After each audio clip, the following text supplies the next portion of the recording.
The Price of Betrayal, Complete Story. Welcome to Heart's Obsession. Don't forget to like and subscribe for more amazing stories. Part 1, The Fall. The perfect evening. The crystal chandeliers sparkled like 1,000 stars above Emma Chen's head. She stood in the grand ballroom of the Morrison family estate, wearing an elegant emerald dress that hugged her figure perfectly. Around her, 200 guests celebrated her engagement to Derek Morrison, the man she thought was her forever. Emma was 28 years old, a talented architect who had worked her way up at Morrison & Associates, one of the most prestigious architectural firms in the city. She designed beautiful buildings that touched the sky. People respected her work. She had built everything from nothing, putting herself through college while working 3 jobs. Her parents had died when she was young, leaving her alone in the world. But she had survived. She had thrived. Tonight should have been the happiest night of her life. Derek had proposed 3 months ago on a beach in Santorini, getting down on one knee as the sun set over the Aegean Sea. The ring on her finger was a 3-carat diamond that caught the light every time she moved her hand. Everyone told her how lucky she was. Derek Morrison was the catch of the century, handsome, wealthy, charming, from one of the oldest families in the city.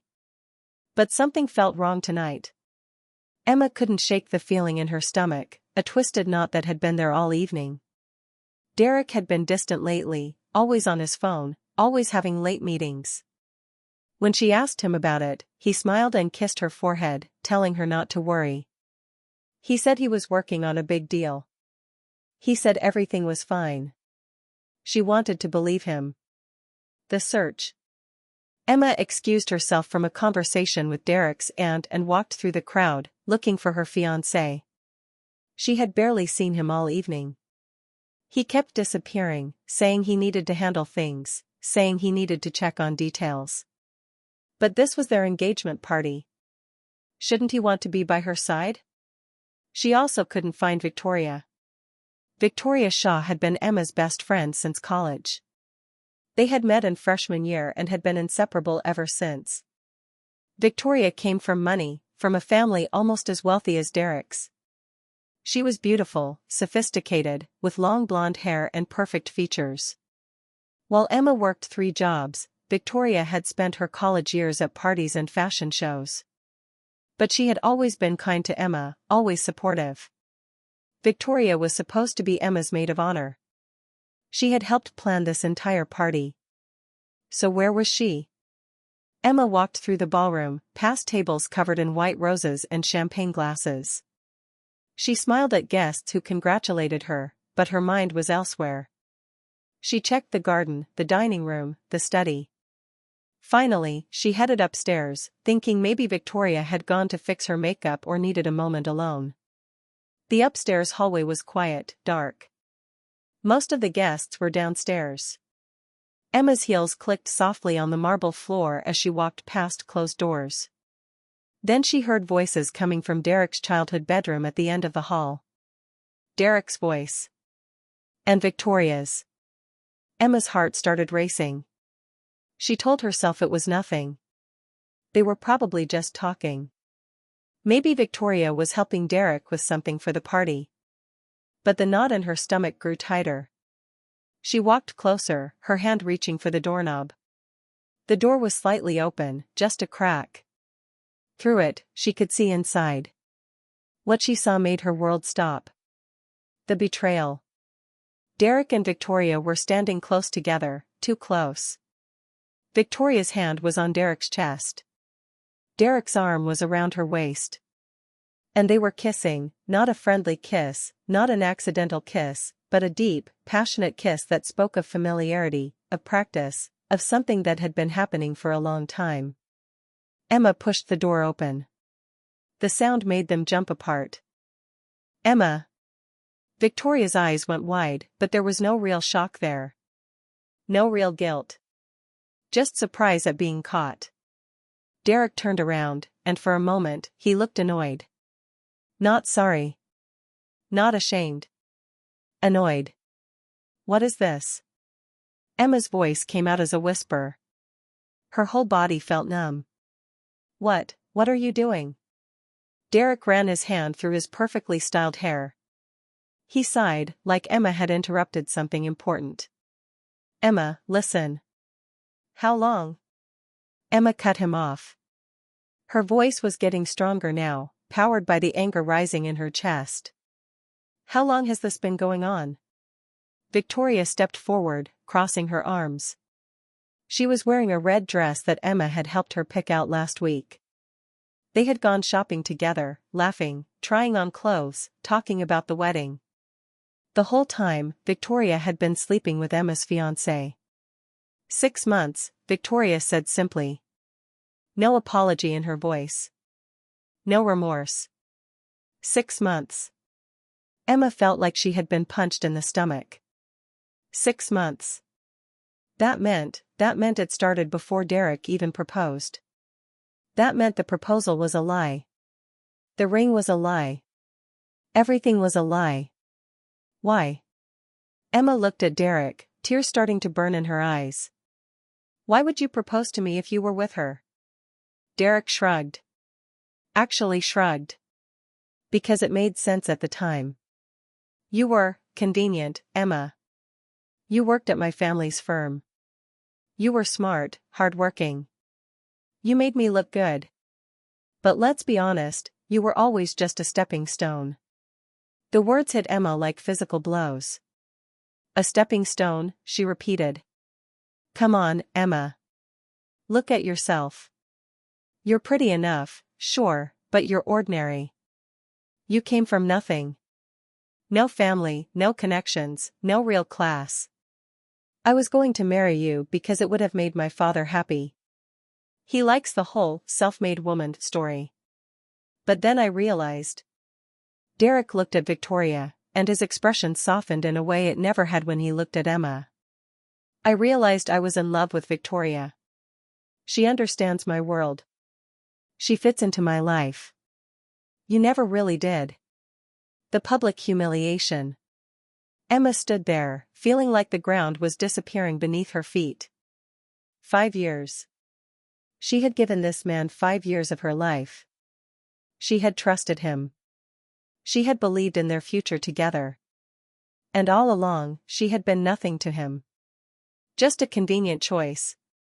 Just something to use until something better came along. I trusted you, Emma said, looking at Victoria. You were my best friend. My only friend. Victoria examined her perfectly manicured nails. Oh, please, Emma. Did you really think we were friends? I felt sorry for you. You were like a charity case. And honestly, it was kind of fun watching you work so hard for everything while things just came easily to me. Including Derek. The cruelty in Victoria's voice was breathtaking. This wasn't the woman Emma thought she knew.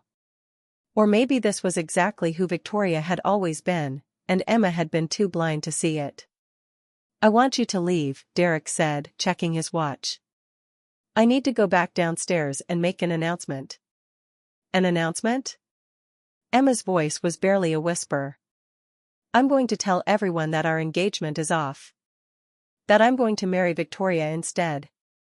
Her family's company is merging with ours, and this marriage makes perfect sense. Everyone will understand. Emma felt tears streaming down her face now. You're going to humiliate me in front of all those people? You're humiliating yourself by making this dramatic, Victoria said, pulling out her phone. Just go quietly, Emma. Save yourself some dignity. But Emma didn't move. She couldn't. Her legs felt like lead. Derek walked past her, adjusting his tie. Oh, and Emma? You're fired. My father already signed the paperwork. You don't work at Morrison and Associates anymore. We can't have you around after this mess. I'm sure you understand. Then he walked out, Victoria following behind him, leaving Emma standing alone in the dark hallway. Downstairs. Emma heard Derek's voice echoing from the ballroom below. She walked to the top of the stairs on shaking legs and looked down at the crowd of people. Derek stood in the center of the room, microphone in hand, Victoria beside him with her arm linked through his. I have an announcement to make, Derek said, his voice booming through the speakers. I need to be honest with all of you. Emma and we're not getting married.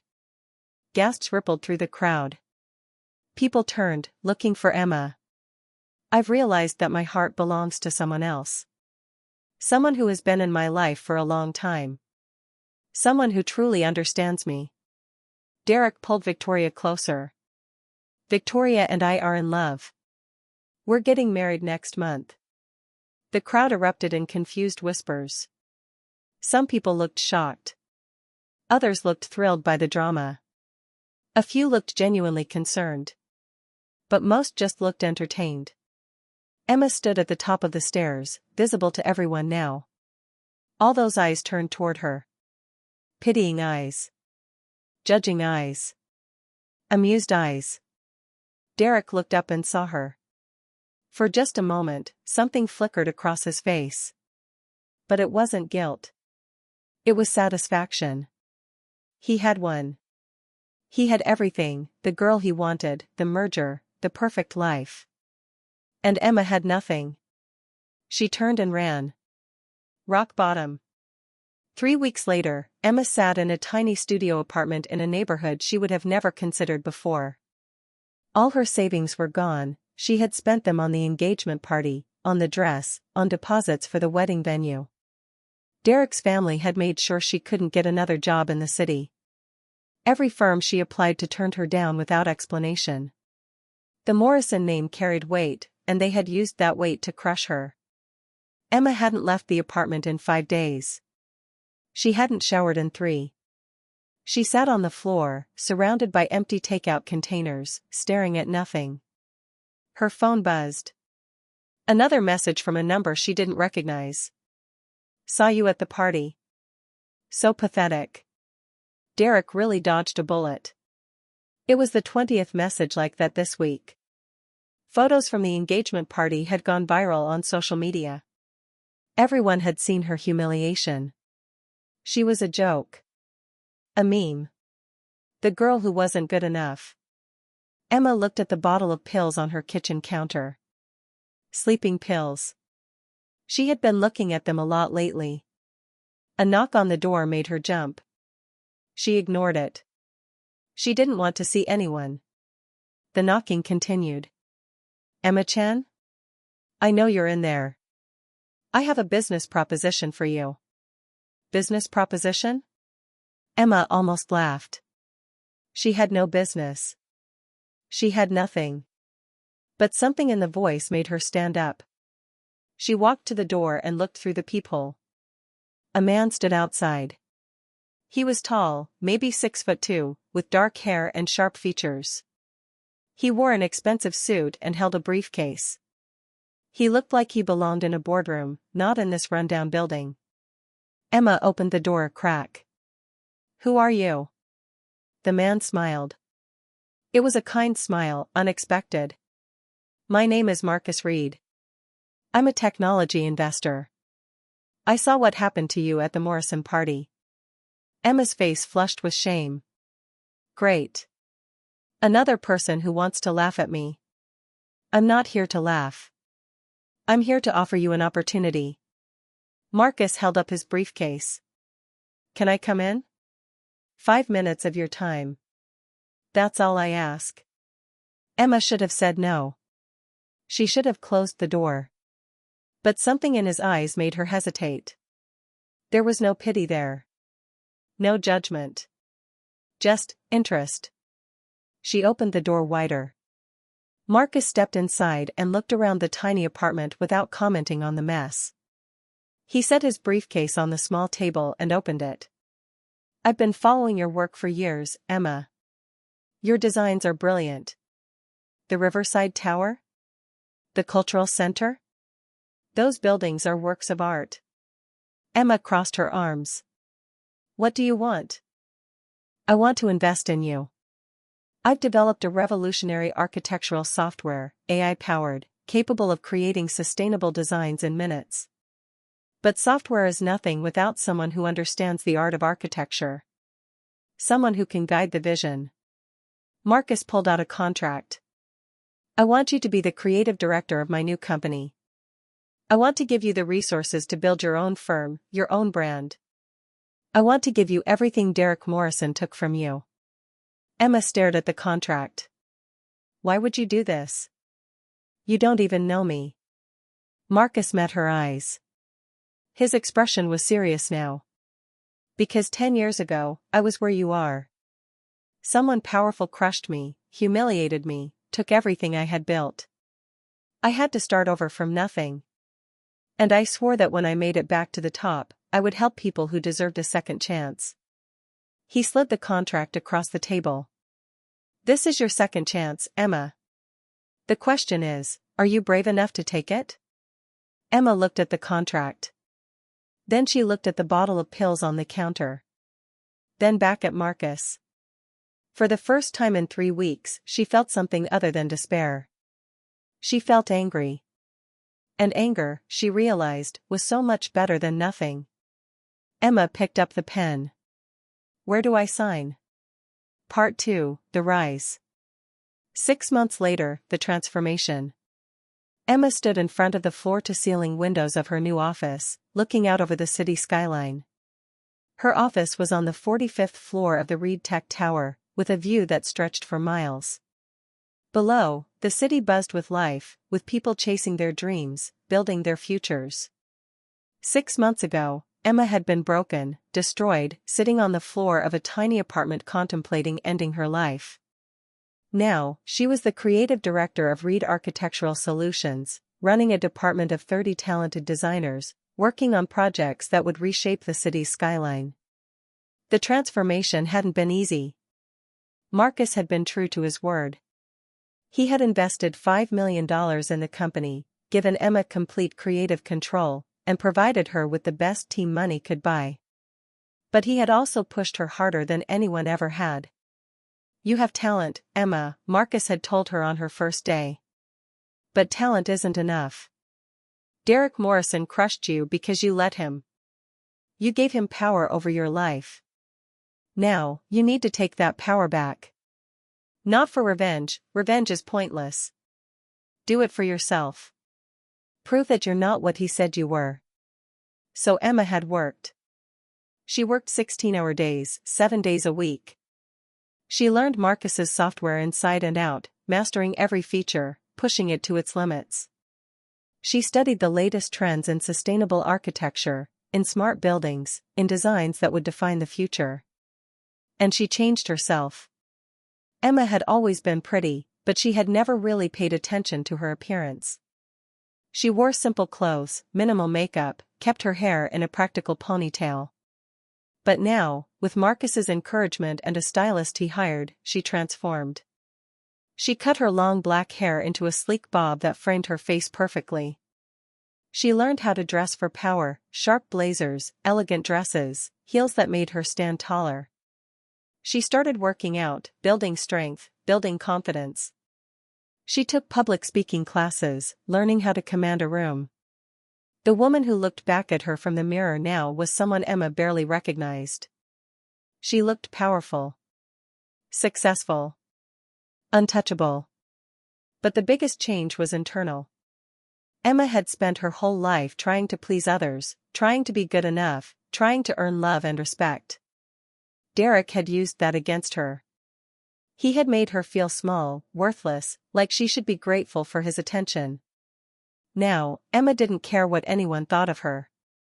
She knew her worth. She had proven it to herself every single day for 6 months.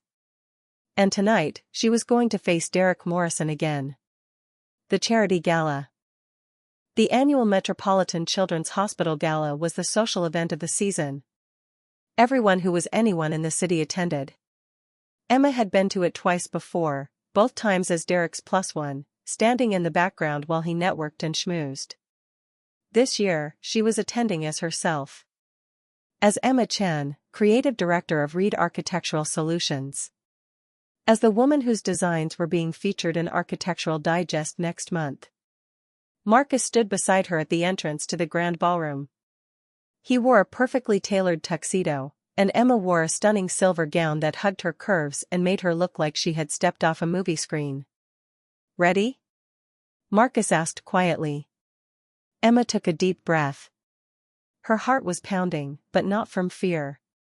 From anticipation. Ready, she said. They walked into the ballroom together, and immediately, heads turned. People whispered, recognizing Emma, surprised to see her here, surprised to see her looking like this. Emma held her head high. She smiled. She belonged here.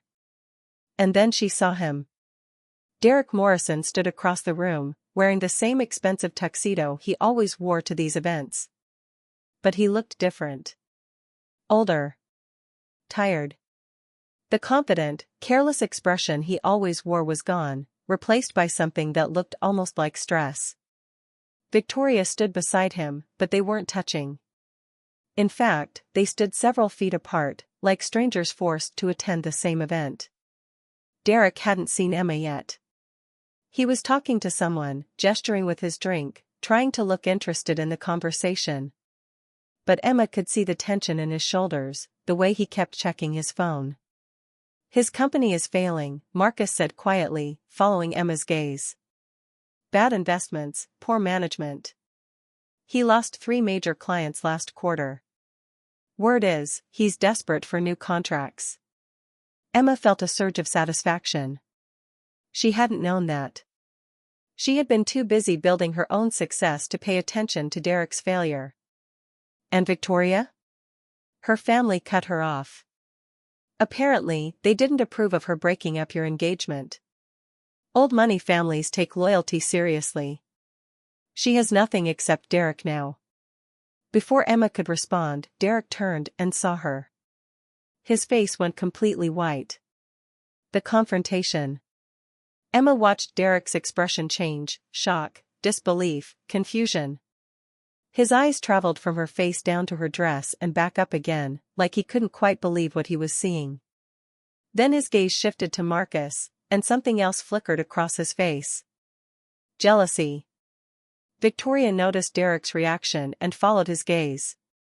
When she saw Emma, her mouth fell open. Emma smiled. It wasn't a kind smile. It was the smile of someone who had won. Derek started walking toward her, leaving Victoria standing alone. Emma didn't move. She stood her ground, Marcus beside her, and waited. Emma, Derek said when he reached her.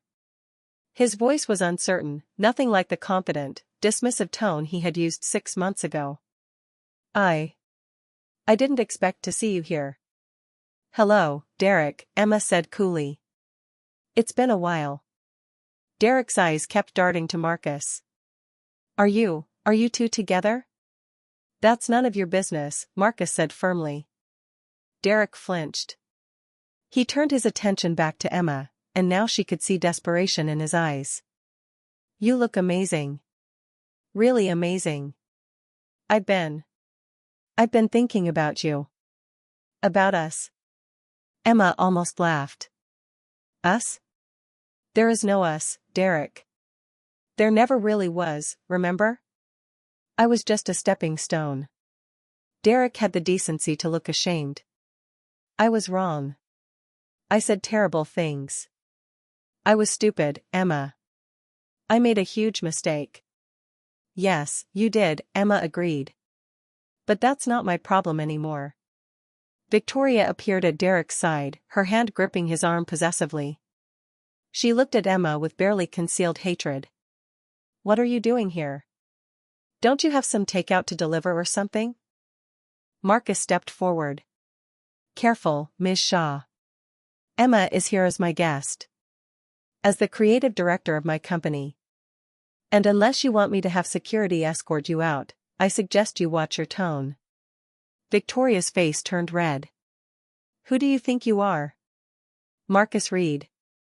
Perhaps you've heard of me? Reed Technologies? Worth about $8 billion? Marcus smiled coldly.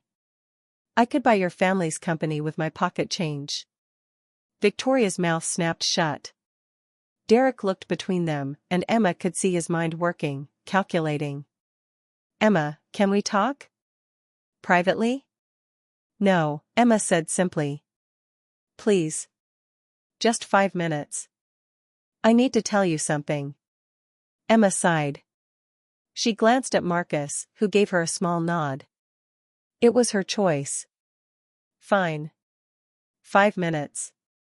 They walked to a quiet corner of the ballroom, away from the crowd. Victoria tried to follow, but Derek held up his hand. Stay there. When they were alone, Derek turned to face Emma. Up close, she could see how much he had changed.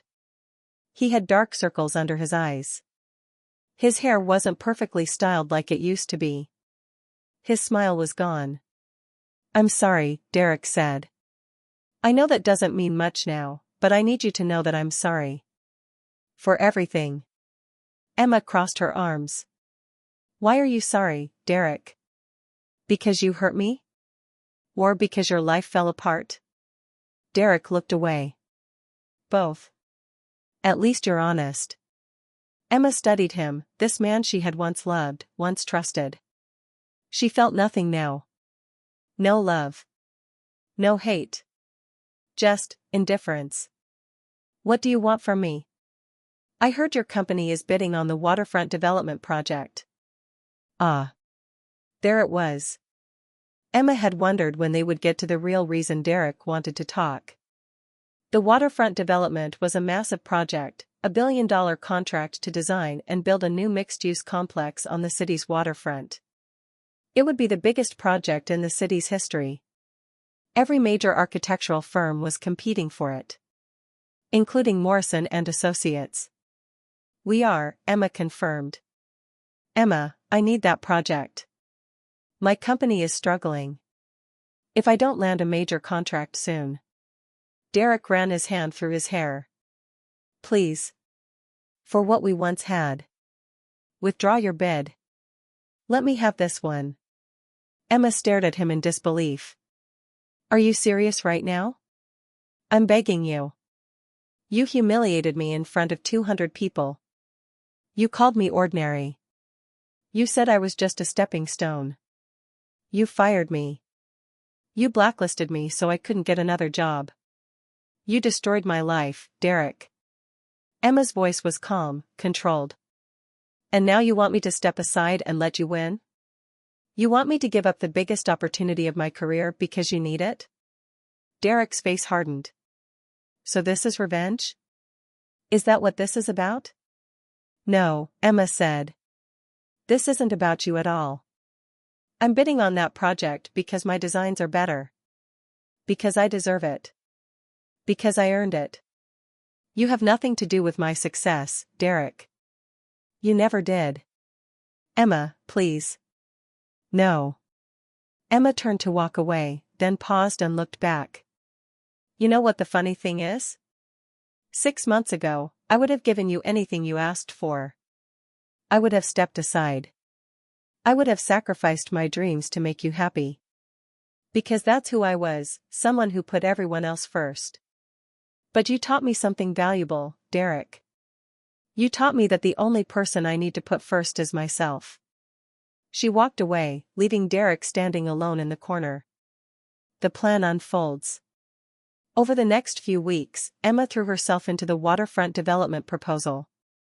Her team worked around the clock, creating designs that were innovative, sustainable, and breathtaking. They used Marcus's AI software to run thousands of simulations, optimizing every detail. Emma knew Morrison and Associates was working on their proposal too. She knew Derek was desperate, pulling all-nighters, calling in every favor he had. But she also knew something Derek didn't: she was better than him. She always had been. The presentation day arrived.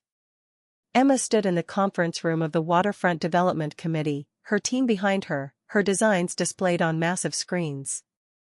The committee consisted of 12 people, city officials, investors, community leaders.